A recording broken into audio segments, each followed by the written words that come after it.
Snow fell in clumps, not flakes.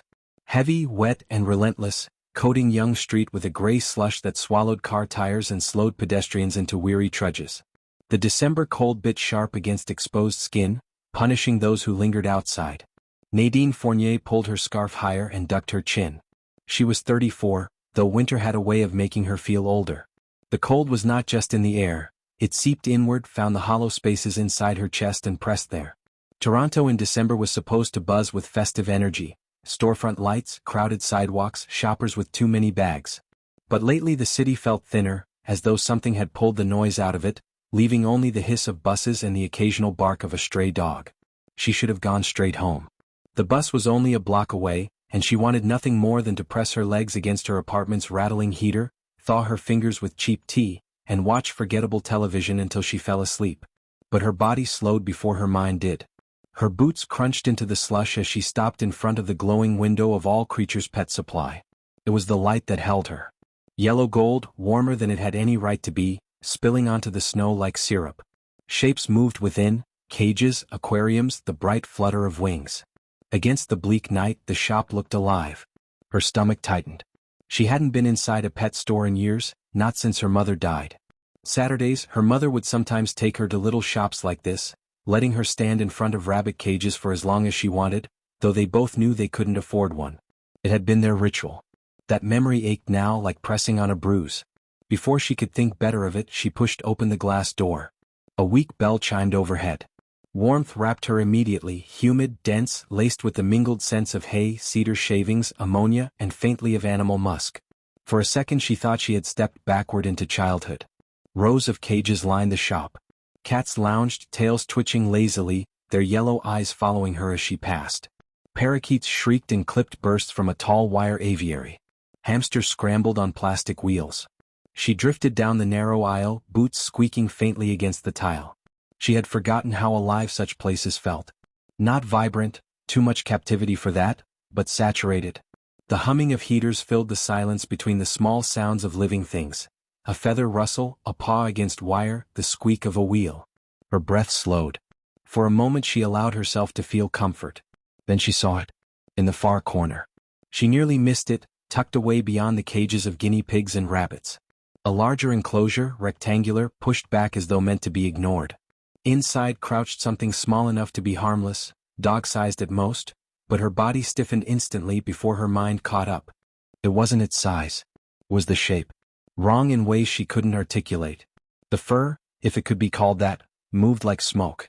It shifted in slow curls, folding in on itself and spilling outward again, though the air in the shop was still. Its body seemed to blur at the edges, like a drawing left too long in the rain. The eyes. God, the eyes. Too large for its head, round and golden, flecked with motes that shimmered independently as if alive within the iris. They did not blink. They pinned her, unrelenting. Above the cage in block letters. Not for sale. Her throat tightened. Pressure rose behind her sternum, irrational but undeniable, as though she were trespassing by looking too long. She told herself to turn away, to go examine the kittens like any normal customer. But she couldn't.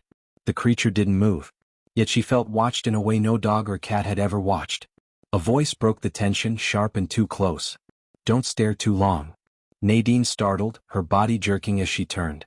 A young man had appeared beside her. Thin frame, hair messy as though it had given up resisting gravity. A red apron with the store's name stretched over his hoodie. His name tag read Daniel. She forced a laugh, brittle. It's an animal. What's it going to do, curse me? Daniel didn't laugh. His lips pressed thin, his eyes shifting quickly between her face and the cage. He had the look of someone watching a child lean too close to fire. It doesn't like being stared at. Her smile faltered. That's ridiculous. He didn't answer. He just stepped back as though distance itself were safety. Nadine turned back to the cage, determined now to prove, to herself, to him, that this was nothing more than an exotic pet. But her breath caught. The mist fur rippled again, and for half a second she thought she heard something. Not sound exactly, but a murmur beneath her own thoughts, a vibration inside her skull. Her heart thudded too loud in her chest. When she looked up again, Daniel was already retreating to the counter, busying himself with a stack of receipts, his shoulders tight, refusing to glance back. His avoidance was worse than his warning. She looked once more. The creature blinked. What? Slowly. The bell above the door chimed as another customer entered, shattering the silence. Nadine tore her eyes away, throat dry, and hurried past the rows of cages toward the cold night outside. The snow swallowed her quickly, but the sensation of being watched clung to her all the way home. The next night, Nadine found herself back on Yonge Street. She told herself she was only walking home from work, only passing by. Yet when she reached the corner, her eyes lifted toward the glowing storefront, and her feet betrayed her. All Creatures Pet Supply. The bell chimed as she pushed through the door. The same heat. The same mixed sense of hay and disinfectant. But tonight the air felt different, heavier, as though she had stepped underwater. Daniel was there, dragging a bag of kibble toward the shelves. He froze when he saw her. His shoulders tightened, jaw clenched. "You came back." His tone was flat, not welcoming, not surprised. "I wanted another look," she said. The kibble slipped from his grasp, thudding to the floor, dust puffing up like smoke. His hands trembled as he brushed them off on his jeans. "You shouldn't." Her arms folded. "You can't put something like that in a store window and expect people not to notice. What is it? Some kind of hybrid? Genetic experiment? It's not for sale." His voice was sharp now, cutting across her words. "I read the sign. But that doesn't explain what it is." Daniel's eyes darted toward the cage, then back. His lips pressed thin. "It isn't ours. It doesn't belong to us. It doesn't belong here at all." Nadine blinked. "You make it sound like it walked in off the street." His laugh was bitter, too short. "I wish it had. At least then it would make sense." He leaned closer, lowering his voice. "Do you know how long it's been here?" 3 years. We don't know where it came from. There's no invoice. No supplier. No paperwork. Nothing. It just appeared in a shipment, and when we tried to send it back, it reappeared. Same cage. Same sign." She frowned. "You're telling me it teleports back? Like a boomerang?" Daniel didn't answer. His silence was worse than denial. He rubbed his hands together, eyes on the floor. "People go missing when it's disturbed. Customers. Delivery guys. An inspector once. They stepped too close. And then, gone. No trace. No body. Just gone." Her chest tightened. She searched his face for irony, for exaggeration, but found only exhaustion. "Then why keep the shop open?" He gave a humorless laugh. "Because it doesn't let us close it. Believe me, we tried." A sound interrupted them, a laugh, light and careless. A man stood at the corner cage. Young, maybe university age, wearing a parka unzipped despite the cold. He leaned close to the bars, grinning.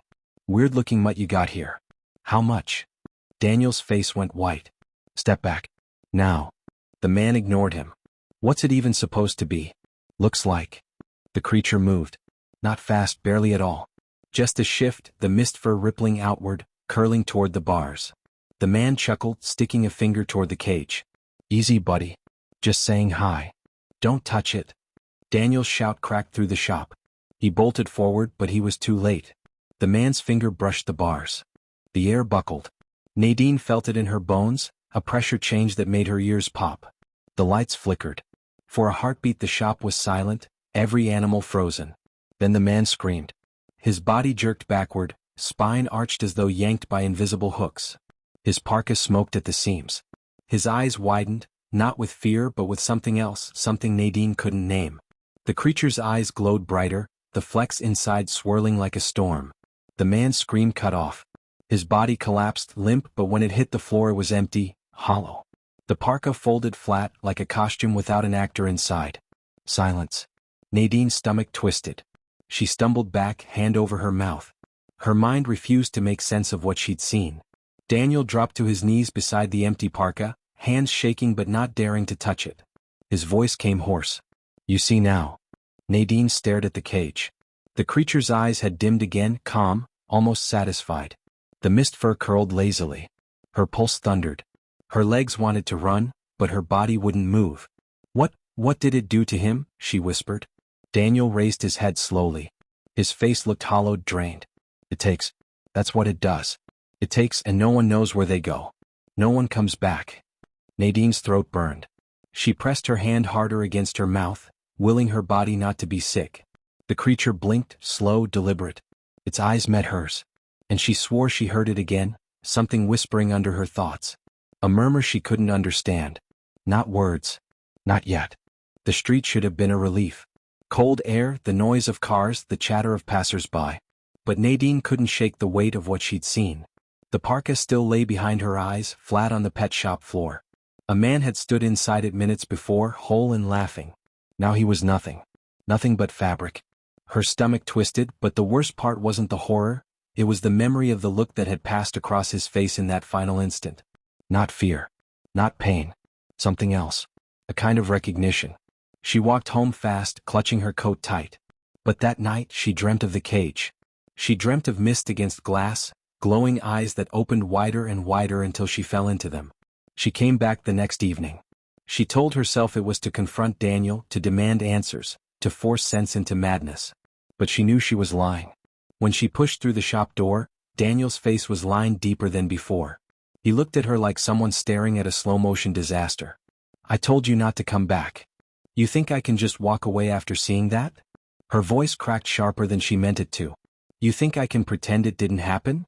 His eyes darted toward the cage, then back. "Pretend. Yes. That's the only way people survive this place." Nadine stepped closer. "You've lived with it for years. You know more than you're telling me." Daniel's hands clenched. "Knowing doesn't help. It just gives it more space in your head." Her eyes narrowed. "Then why is it in mine already?" He flinched. "Just barely." And Nadine knew. He saw it too, the echoes that lingered after you looked at it, the pressure of thoughts that weren't your own. The creature stirred. No sound, no movement anyone else would notice. Just a ripple through the fur mist, a faint shimmer of air between glass and flesh. But Nadine felt it in her teeth, in her bones. A vibration no ear could hear. Her vision stuttered. For a heartbeat, the cage wasn't a cage. It was a horizon, flat, pale, endless. Structures rose from it like bone reefs, arching skyward. Not buildings. Not trees. Something in between. They pulsed faintly like organs. Their surfaces flowed as if alive. And in the spaces between them shapes moved. Elongated, multi-limbed, sliding across the pale ground in silence. They didn't walk. They didn't crawl. They shifted as though the ground itself lifted them forward. Her breath caught. The image blinked away. She was staring at glass again, her reflection trembling back at her. She stumbled. Daniel caught her arm. "You see it?" His voice was soft, not a question. Nadine pulled free. "What is it showing me? Where it comes from?" His face was hollow, drained. "Or where it wants to take us." Something pressed into her head, not words but intent. A pull. A whisper beneath thought. Not demand, not request. Invitation. Her heart thundered. She wanted to step forward. Wanted to press her hand against the glass. Wanted to feel the mist against her skin. Daniel's hand clamped her shoulder hard. "Don't." She jerked back, breathing fast as though he'd yanked her out of water. "What does it want?" Her voice trembled. Daniel shook his head. "Want isn't the right word. It doesn't think the way we do. But it takes interest. It tests people. And once you're inside its reach, you don't stop thinking about it. Not ever." His eyes flicked toward her, haunted. "Now it knows you." The shop door banged open. A delivery man lugged a box inside, muttering about signatures. The sound snapped the air back to ordinary life, but Nadine's body stayed rigid, eyes fixed on the cage. The creature's gaze hadn't left her. And in her head a thought pulsed, not her own. Not prey. Potential. Her knees went weak. She didn't know whether she wanted to run or press closer. The shop was too quiet. Daniel stacked feed bags with frantic, deliberate movements, as though busyness could keep the truth at bay. Nadine stood in the center of the aisle, staring at the cage. She could feel the creature's gaze on her, whether its eyes moved or not. The weight of its attention pressed against her skull. "I need to know what it wants," she said. Daniel froze, sack half lifted. His shoulders tensed, his head dropped. Don't give it that." "I already feel it," she snapped. "Pretending doesn't make it stop." Her voice echoed off the tanks and cages. The animals stirred, the finches fluttering, the guinea pigs scurrying. Even the snakes twisted restlessly in their glass enclosures. She took a step toward the cage. Daniel dropped the sack. "Nadine." "I'm not prey," she said louder now, directing the words to the shifting mist fur, to the eyes that gleamed from within. "So what am I? What do you see when you look at me?" The air changed. The fluorescent lights buzzed, then dimmed. A cold rippled outward from the cage, pricking her skin as though every pore had opened at once. The mist inside stirred, thickened, and pressed against the glass like smoke against a window. Her breath caught. Her body wanted to step back, but her legs held steady. Nadine.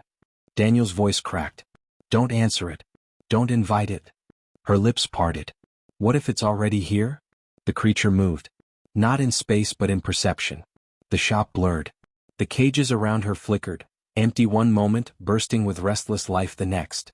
The aisles stretched longer, impossibly long, vanishing into horizon lines that shouldn't exist indoors. And the glass in front of her no longer reflected her face. It showed three. One was herself as she was now, trembling, defiant. Another was older, lined and weary, standing behind the counter as Daniel did, bound to the shop like a warden. The third was stranger still, her body thinned, skin translucent, eyes glowing faintly.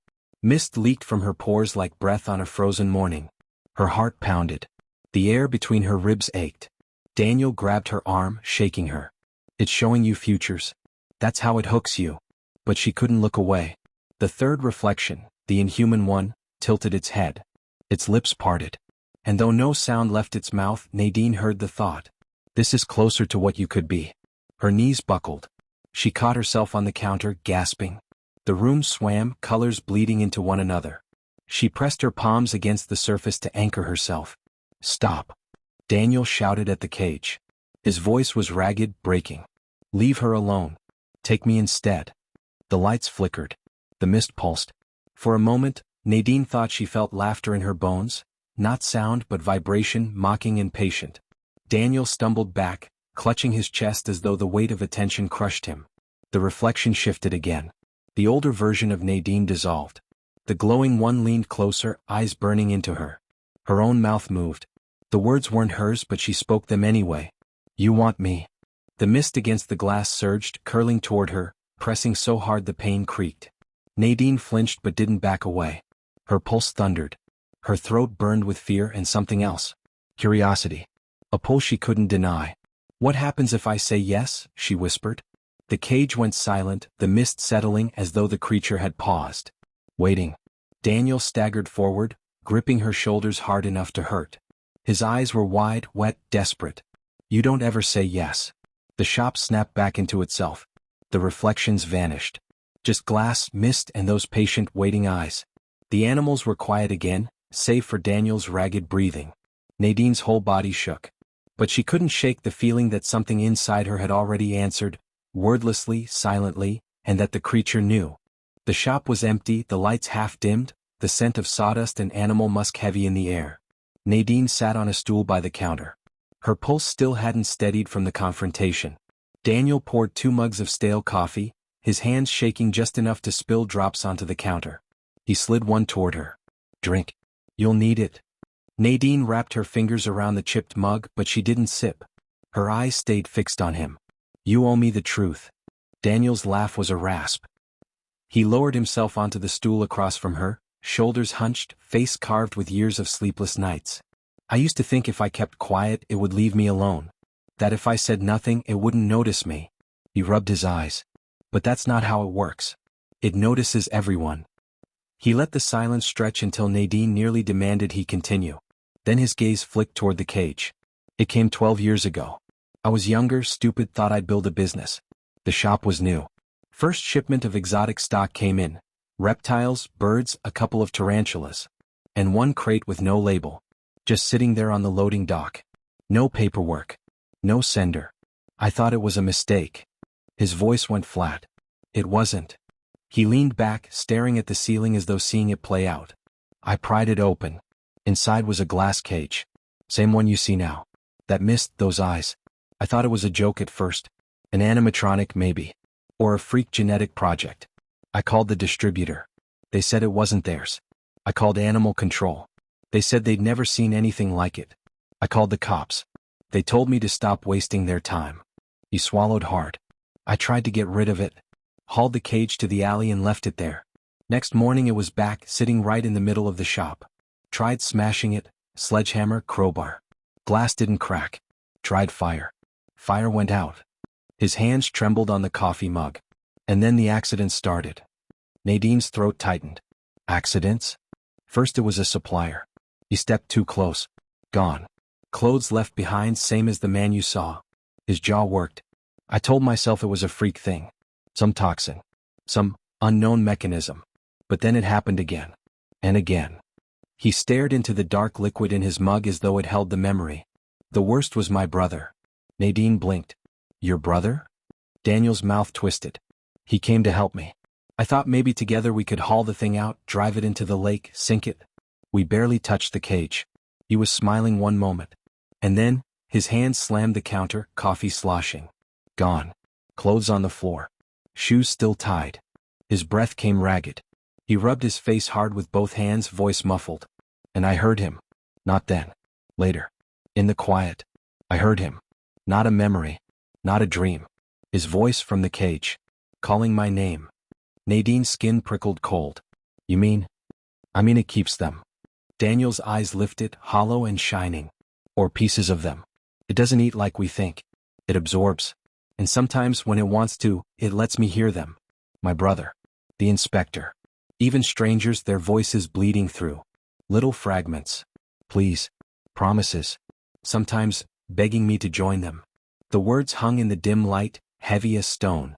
Nadine's stomach clenched. She thought of the parka folding flat, of the look on the man's face. Recognition, not terror. Why do you stay? Her voice was brittle. Why not leave the city, the country, anything? Daniel gave a short, bitter laugh. You think I haven't tried? I left once. Made it to Montreal. I woke up the second night to find the cage in the corner of my motel room. Her heart lurched. It followed you. It doesn't let go. Wherever I go it comes too. So I came back. Kept the shop open. Pretend to sell birds and fish while I live in its shadow. He leaned forward, his face creased with pain. And now it's noticed you. Nadine's throat closed. She remembered the reflections, the glowing version of herself. She remembered the thought pressed into her skull. Potential. Her voice trembled. Then what am I supposed to do? Daniel's answer was a whisper, almost too soft to hear. Pray it loses interest. And if it doesn't, don't let it take you quietly. Fight. Because once it has you, there's no coming back. Saturday afternoon brought customers. Families, teenagers, the bored and curious. The bell over the door jingled constantly. Daniel worked behind the counter, shoulders tight, jaw locked. Nadine stayed near him, restless, but her eyes drifted again and again toward the cage in the corner. The creature was still, mist fur rising and falling in slow, steady waves. Its eyes glowed faintly, patient. The customers noticed it, of course. They always did. What's that supposed to be? A teenager asked, snickering. Some new breed of husky? Another joked. Looks sick, muttered a woman with a stroller. Shouldn't be near the other animals. Daniel's responses were clipped. Not for sale. Stay back. But curiosity bloomed in the air, thick as scent. People drifted toward the cage like iron filings to a magnet. Nadine felt the pull too, the hum beneath her thoughts, the silent invitation that tightened behind her eyes. A boy, no more than 12, pressed his face against the glass. It's looking at me. Step back. Daniel barked. He dropped the register pen, came around the counter fast. All of you move away. His tone was harsh enough to shock silence for a moment. Then someone laughed.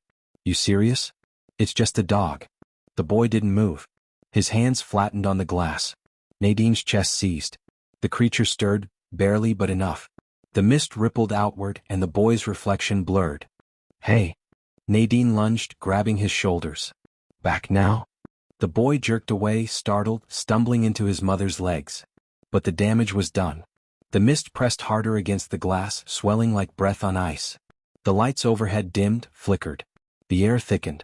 Nadine's ears popped with sudden pressure. The crowd murmured uneasily. A man stepped forward, frowning. What kind of stunt is this? Daniel shouted, voice breaking.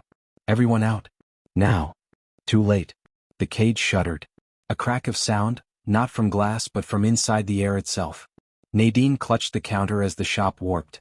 The rows of cages elongated, bending inward. The birds shrieked, wings battering bars. Fish thrashed in their tanks, water sloshing over edges.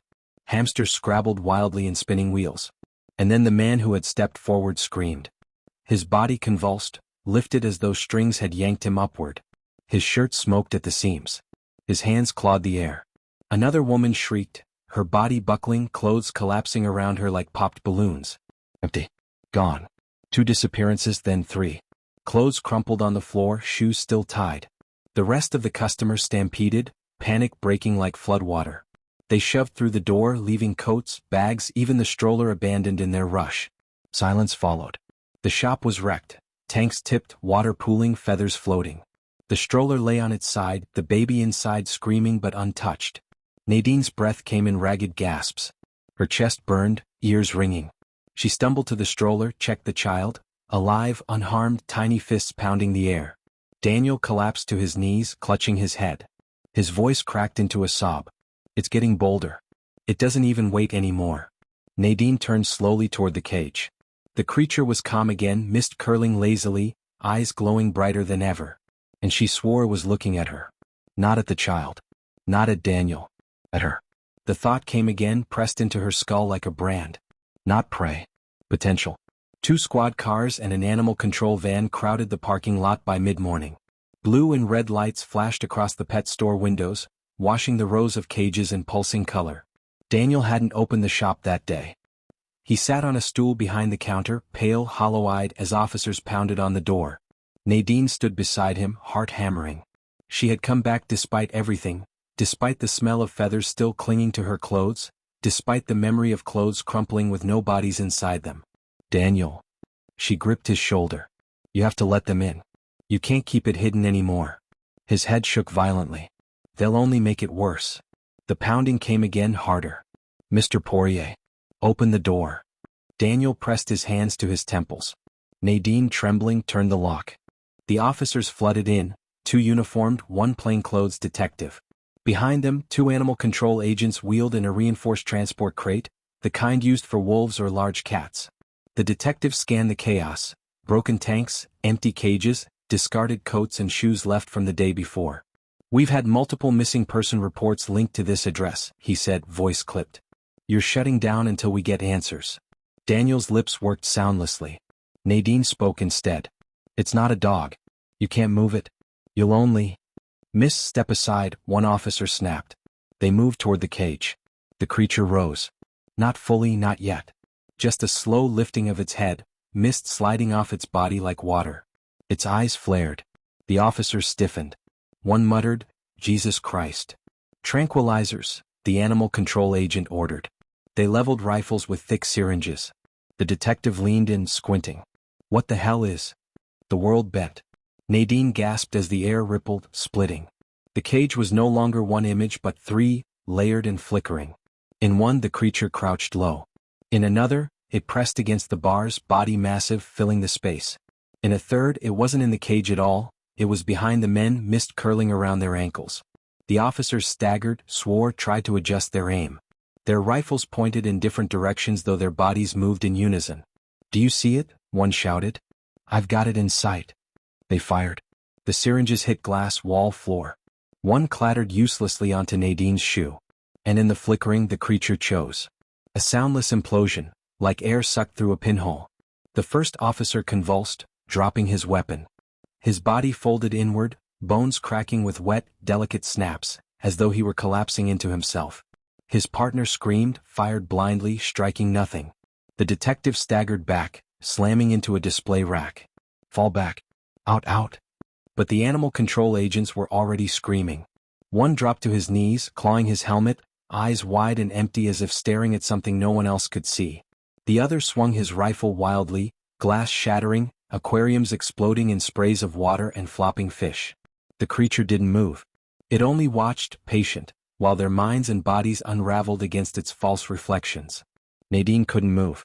She wanted to run, to hide, to scream, but her feet locked. The pull in her chest deepened, a tether now. The detective crawled past her, blood at his temple from the fall. His eyes met hers. Get out while you can, he rasped, then bolted through the door, leaving his men behind. Daniel groaned. This is what happens when you try to control it. Nadine's voice was barely a whisper. It doesn't want control. She looked at the creature, and in that instant, she felt the truth sear her mind. Wanted to test. Humans were not prey alone, they were variables.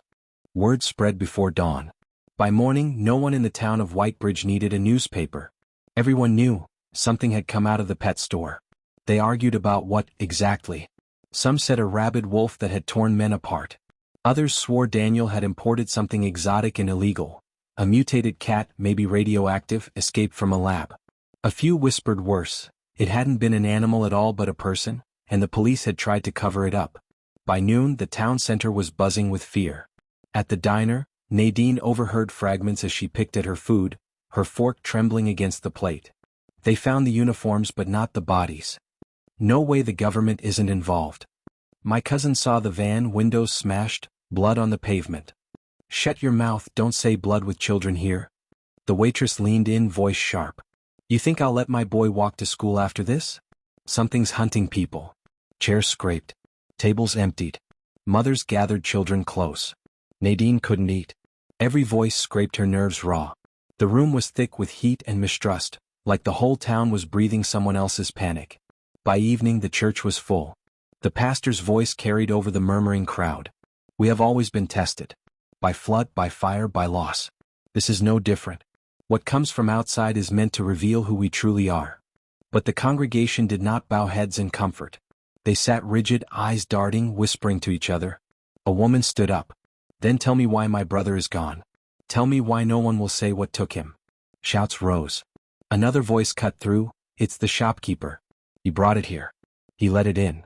And just like that the gathering turned. That night, a mob formed outside Daniel's store. Pickup trucks pulled up, headlights glaring. Men spilled out with bats, crowbars, hunting rifles. A group of teenagers carried spray paint cans, scrawling slurs on the brick wall. Nadine stood across the street, hidden in the shadows. Her chest tightened with every angry voice. Burn it down, someone roared. Drag him out. The crowd surged toward the door. Inside the lights flickered. Nadine felt the shift, a subtle pressure in her skull, the same weight she had felt in the shop when the creature had split into three. But this was different. Broader. The street itself seemed to hum. She staggered, clutching the lamppost. Her eyes blurred. The mob faltered too. One man raised his rifle, aimed at the storefront, and suddenly he was aiming at his neighbor instead. Shouts. Confusion. Someone swung a bat, striking the wrong man. Fists flew, glass shattered. The mob turned inward, tearing itself apart. Nadine saw it clearly. The creature hadn't left the shop. But its reach had grown. It was bending people from inside their own perceptions. Sirens screamed. More squad cars arrived, but the officers couldn't control it. They couldn't even see what was happening clearly. Neighbors clawed at neighbors, friends shouting accusations of betrayal. Some wept openly, staggering into the street as if lost in a maze only they could see. Daniel appeared in the doorway, pale and shaking, lit from behind by the store's flickering lights. His voice was hoarse, carried only because the mob had stunned itself into stillness. You can't fight it, he rasped. It's already inside you. The crowd froze. Some fled. Some dropped to their knees, murmuring prayers. A few just stood, eyes empty, as though their will had been plucked away. Nadine turned from the scene, bile in her throat. The town wasn't just afraid anymore. It was fracturing. And the creature was spreading its design without ever leaving its cage. The night after the mob tore itself apart, Nadine dreamed of cages. Not metal bars, not glass. Cages of breath, of choices, of roads she had never taken. In one she was a mother. In another she was a corpse. In another she was something else entirely, not human at all, but a shape of mist curled around a glowing core. Each cage shimmered. Each one beckoned. And in the center of all of them, watching, the creature waited. She woke with a jolt, drenched in sweat. Her apartment walls pulsed faintly, as though lit from behind by some unseen sun. When she blinked, it was gone. But the pull was stronger. She tried to go to work, tried to sit at her desk at the library, but words on the page blurred, rearranging themselves into shapes she almost understood. She snapped the book shut and ran. Her feet took her where she already knew she would end up, the pet store. Daniel was waiting inside. His face was drawn, hollow, like he hadn't slept in weeks. He barred the door behind her as soon as she entered. You shouldn't be here. You knew I'd come, she said. Her voice sounded strange to her own ears, thinner, echoing. Daniel swallowed. It wants you. Nadine's chest tightened. Why? His gaze flicked toward the cage. Because you're not afraid the way others are. You feel the pull and you don't run. That's what it looks for. She shook her head, trembling. I'm not special. You are, Daniel whispered. You're surviving. The cage shimmered. The glass no longer reflected the room but something deeper, a hallway of light, stretching forever. Nadine's stomach flipped as her reflection stepped forward without her. Her knees buckled. She grabbed the counter, gasping. Then a voice was in her skull, not sound, not language, but raw presence. Not prey. Partner. Her mind convulsed. Images burst behind her eyes. Galaxies unraveling, ecosystems tilting, species culled and reshaped. And threaded through it all was one truth: this being was not an accident. It was set. She staggered back. No, no. Daniel lunged, grabbing her arm. Don't fight it. If you fight, it will tear you open. Let it choose. It only destroys when resisted. She slapped him hard, panic bursting out. You let it use you. He reeled but didn't let go. It's the only reason I'm still alive. The glass cracked. Not physically but inside her vision. Nadine saw herself splinter, versions peeling away like skin. One Nadine fought Daniel with a knife. Another fell to her knees and begged. Another reached out and pressed her hand against the mist. She screamed. Her voice tore the air, startling the birds in their cages, rattling the empty tanks.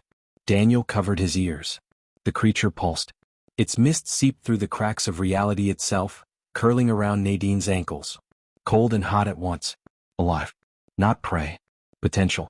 Her scream cut off. Her chest heaved, but she couldn't move. She stumbled forward. Daniel shouted, tried to hold her back, but the mist coiled around him too, wrapping his arms, his throat.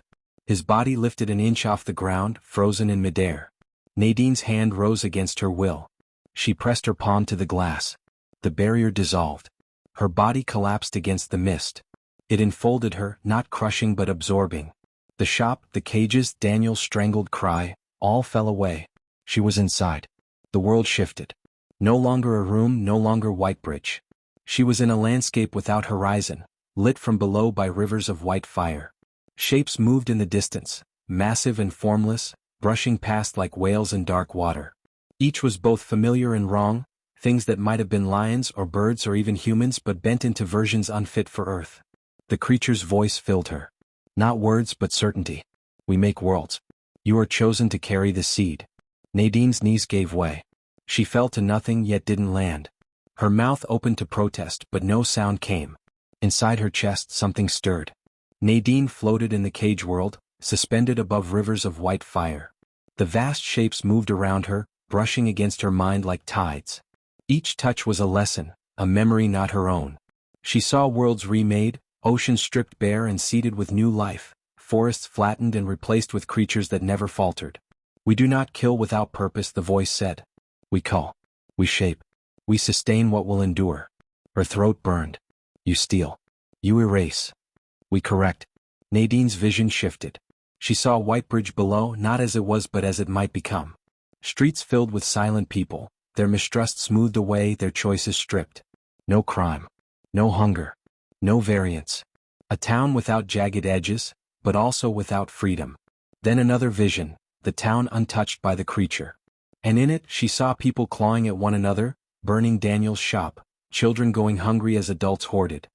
Fear spreading until the place collapsed under its own smallness. Both futures tasted of ash. In the shop, Daniel knelt in the mist, his face streaked with tears. His voice carried into her fractured space. Don't resist it. It only destroys if you resist. But she could see what Daniel couldn't. He was already remade. His survival wasn't life, but submission. He would never leave the shop. He was already part of its archive. Nadine turned inward. The voice pressed, choose. To remain human is to embrace extinction. To join is to live as more than one. Your kind clings to suffering as if it gives you meaning. We offer you permanence. Her heart pounded. She thought of the boy in the shop, his small hands on the glass. Of the mother with the stroller. Of the mob that had turned on itself, people who once lent sugar to each other, now smashing teeth in windows. She thought of her own reflection in the dream cages, the Nadine who begged, the Nadine who killed, the Nadine who reached. All of them were real. All of them hers. Permanence, she whispered. Or choice. Choice leads to ruin, the voice replied, heavy as gravity. Her body shook. Choice leads to everything. The verdict rippled outward. In the streets of Whitebridge, people paused mid-argument, mid-shout. The air grew sharp like after lightning. Some dropped to their knees, eyes wide. Others simply clutched their chests as if some invisible weight had lifted. In the shop, Daniel screamed. The mist around him recoiled, threads snapping away. He reached toward the cage but the creature drew back, leaving him gasping, empty. The creature's eyes fixed on Nadine. For the first time its certainty wavered. You will break. Maybe, Nadine said, voice steady. But I'll break as myself. The cage shattered, not glass, not steel, but the boundary itself. Mist exploded outward, then thinned into nothing, dissolving like breath on cold air. Nadine collapsed on the shop floor. Her lungs burned with raw air. The world was still. The creature was gone. But her chest still carried its echo, faint and waiting. Outside, the sirens had stopped. The crowd had thinned. The night was quiet. Nadine stumbled to her feet, Daniel moaning weakly behind her. She didn't look at him. She walked out into the cold air, the stars sharp above her. She felt both lighter and marked. The creature had withdrawn, but it had not been defeated. It had heard her choice. And she understood with bone-deep certainty, it would not abandon humanity. It would wait. Watch. Test again. The verdict was not final. It never would be.